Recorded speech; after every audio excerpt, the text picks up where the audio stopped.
Have you ever stopped to ask yourself why you drink so much? Why is it you can't control how much you drink? Welcome back to another video. My name is Rhett Havner, and I used to drink heavily. In this video, I'm going to share with you some of the reasons we drink so much, how you can find out for yourself what the root cause of your drinking is. Now, there are many reasons we drink alcohol, and in many reasons we drink to excess. That was the case for me many times. Every time I drank, I would drink way more than needed, and I would pay the price for it the next day, the next few days, next week. We drink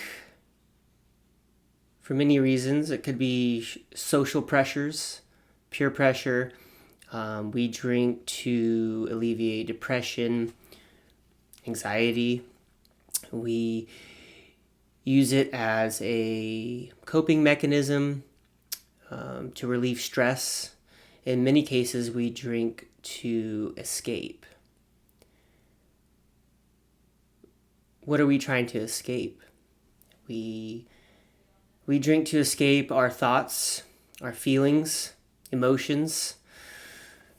Most things that we do as humans, we do to obtain a certain feeling.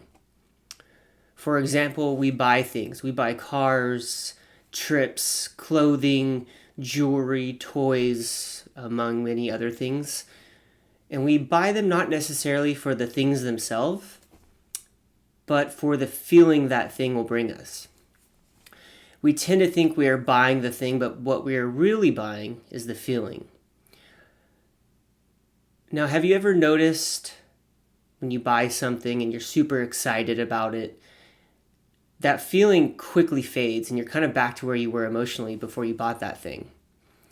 Oftentimes, this is what's called buyer remorse. Now, for example, let's use the example of purchasing a new car. That's a pretty big item. Now, subconsciously, you're thinking of the feeling that car is going to give you as you drive it off the lot. Brand new car, you have the new car smell, holding the steering wheel. Maybe you got a convertible, the top's down or windows are down and, the wind's blowing through your hair. And maybe a lot of you have experienced this feeling, maybe not with a car, but with something else. Now, shortly after buying that car, that feeling starts to diminish. And soon that feeling is gone. And reality sets in.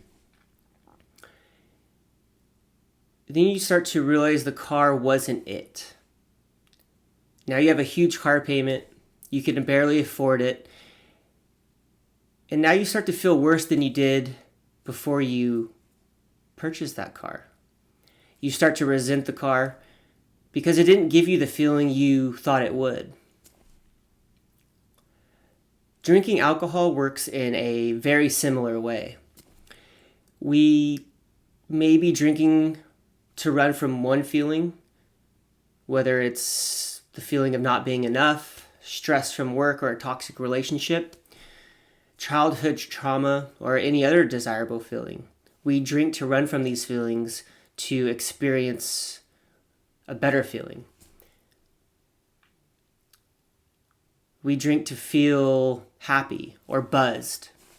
Now, just like buying the car, this feeling of being buzzed doesn't last very long, and we're right back where we started. Or we could be even in a worse place because the alcohol only provided temporary relief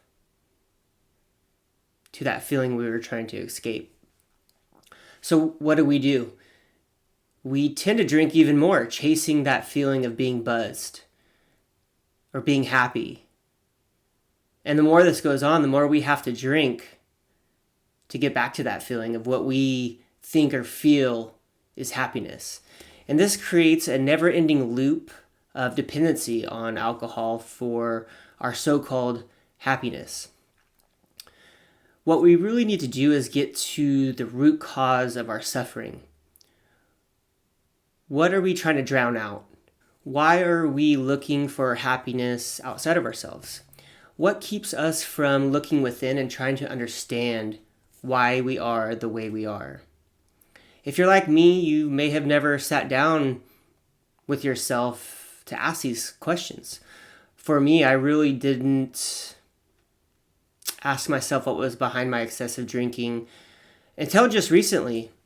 It's been over 2 years since I've had my last drink of alcohol, and I'm just now starting to think about and understand why I drink so much.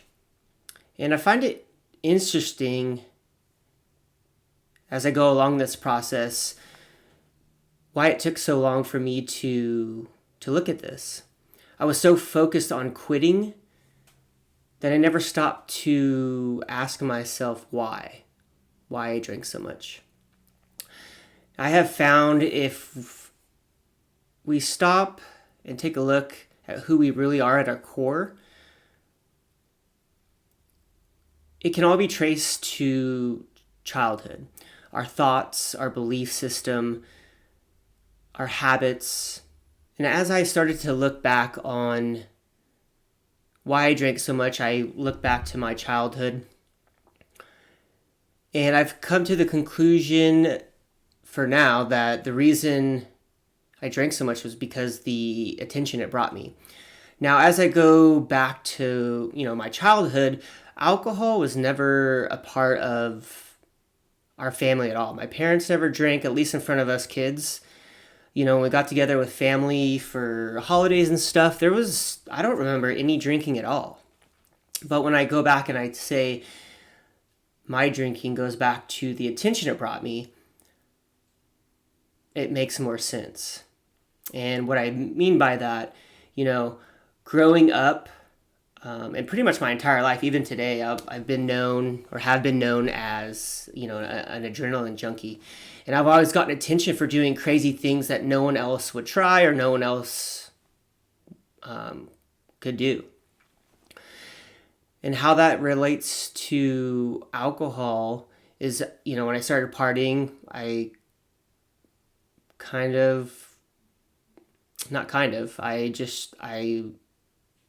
wanted to be known as the partier, the person who could drink the most, and you get a certain level of attention for that.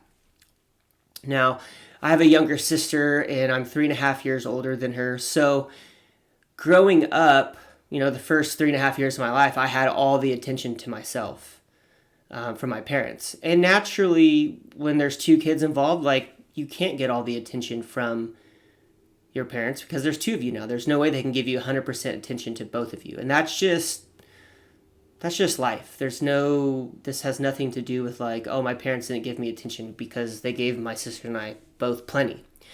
But, looking back, I started riding a bike without training wheels at 2 years old. And I remember vaguely, but all the neighbors in the neighborhood thought it was just incredible that I was able to do this. And so when you're at that age, you don't know what's going on, but you subconsciously create these connections with I do the thing and I get the attention. And so that was kind of the theme throughout my life. I started racing dirt bikes when I was 4. Getting a little bit older into grade school, started playing Pop Warner football. I was one of the best players. I was small, but I was one of the hardest hitters. And this theme kind of plays out as, being this kind of crazy daredevil, and you get all the attention based on things you were doing externally. And that's been a theme my whole life. I did BMX, skateboarded, surf, snowboard, racing motocross. And when I was doing these things with friends or, with my dad or even by myself, I always had to be the best. I had this internal thing where I wouldn't get validation unless I was the best or hit the biggest jump or did the trick that no one was trying or, I always had to push the limits. And this is how I made a name for myself throughout my life. I was addicted in a way to the recognition doing these crazy things gave me, whether it was from family or friends. I was known for doing these crazy things, and I would go for it. And that was my identity. So, when I got into high school and started to drink and party, I had much of the same mentality. I wanted to be the, center of attention, the one that, the life of the party. Wanted to party the hardest, drink the most, or at least try. Same thing in college and all the way up until I decided to stop drinking. And now that I've taken the time to kind of sit back and look at things from a different view, I've discovered that my mind had been hardwired from a young kid to do the crazy thing and get the love and attention that I wanted. I was looking outward for the love and attention from family and friends. I never thought to give myself the love and attention that I deserved. I was always focused on outside validation. I never took the time to love myself for who I am. And they say if you can't fully love yourself, how can you allow anyone else to fully love you?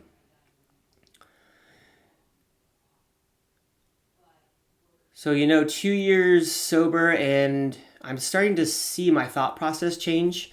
I'm thinking about things differently. What is life really about? Most things before just seemed really surface level. Like I was going through the motions of life because that's what we're supposed to do. Now, speaking from experience, diving deep into who we really are can be intimidating for sure. Most, including myself, avoid it altogether. Finding out who and why you really are, asking these types of questions, it forces you to see and accept who you really are. It forces you to hold yourself accountable.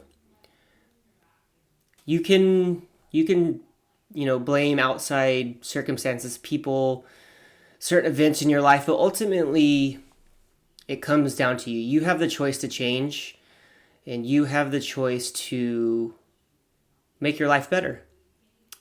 I invite you and I encourage you to take some time for yourself. It could be an hour a day, or maybe a whole day or weekend, and just be with yourself and ask yourself why you drink. Really try to get to the root cause of why it is the way you are.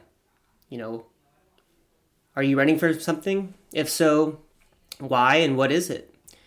What are you afraid to face within yourself? Bring a journal and write out your thoughts and what comes up.